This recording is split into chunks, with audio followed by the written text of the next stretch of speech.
नमस्कार, daily line के news file bulletin में आपका स्वागत है। मैं हूं अभिषेक पांडे।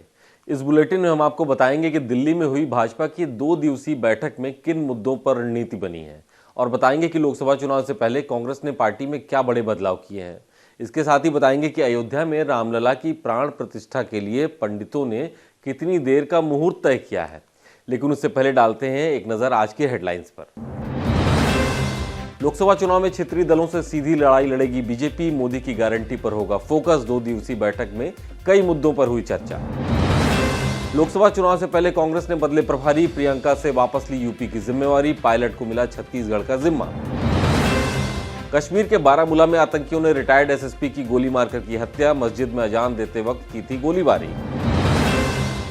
अयोध्या में रामलला की प्राण प्रतिष्ठा का काशी के पंडितों ने तय किया मुहूर्त, 1 मिनट 24 सेकंड में होगी प्राण प्रतिष्ठा।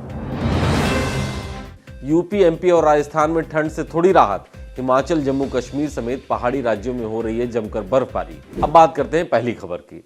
दिल्ली में भाजपा की 2 दिवसीय बैठक शनिवार शाम को खत्म हो गई। 3 राज्यों में विधानसभा चुनाव में मिली जीत के बाद पार्टी नेताओं की यह पहली बड़ी बैठक थी। लोकसभा चुनाव की तैयारी में जुटी भाजपा ने सत्ता की हैट्रिक मारने के लिए रणनीति बनानी शुरू कर दी है।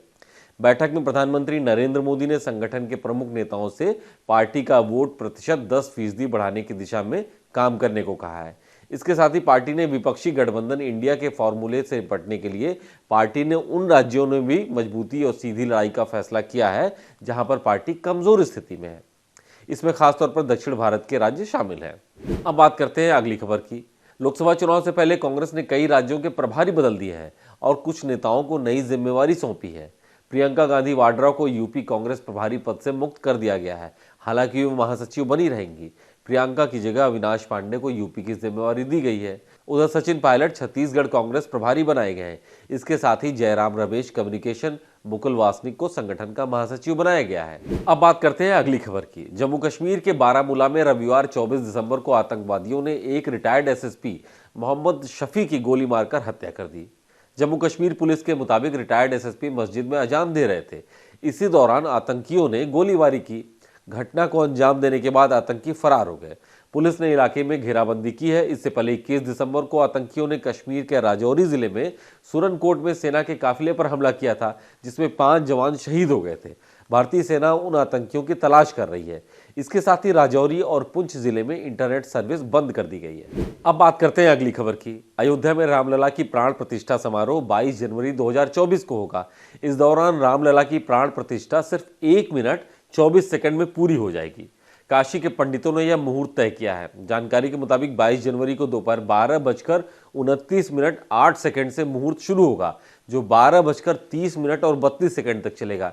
यानी कुल 1 मिनट 24 सेकंड का ये प्राण प्रतिष्ठा का मुहूर्त होगा। इस मुहूर्त की शुद्धि भी की जाएगी। मुहूर्त शुद्धि का समय 20 मिनट का होगा। यह 19 जनवरी की शाम 6 बजे से शुरू होगा, जो 6:20 तक चलेगा। इसके बाद 20 जनवरी को सूर्योदय से पहले मुहूर्त शुद्धि का संकल्प होगा। अब बात करते हैं अगली खबर की। क्रिसमस से पहले मौसम में बदलाव देखने को मिल रहा है।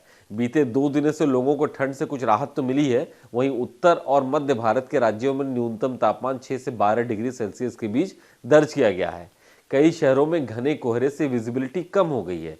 वहीं हिमाचल प्रदेश, जम्मू कश्मीर समेत पहाड़ी राज्यों में जमकर बर्फबारी हो रही है। दिल्ली में कोहरे की वजह से 16 फ्लाइट्स को उड़ने में देरी हुई। मौसम विभाग के मुताबिक अगले 24 घंटे में कोहरा छा सकता है। पंजाब, हरियाणा के कुछ हिस्सों, दिल्ली, उत्तर प्रदेश, उत्तरी राजस्थान और त्रिपुरा में घना कोहरा छा सकता है। वहीं दक्षिण के राज्य तमिलनाडु, केरल और कर्नाटक में अगले 5 दिन तक हल्की बारिश की संभावना है। मौसम विभाग के मुताबिक पूर्वोत्तर के राज्यों में भी हल्की बारिश देखने को मिल सकती है।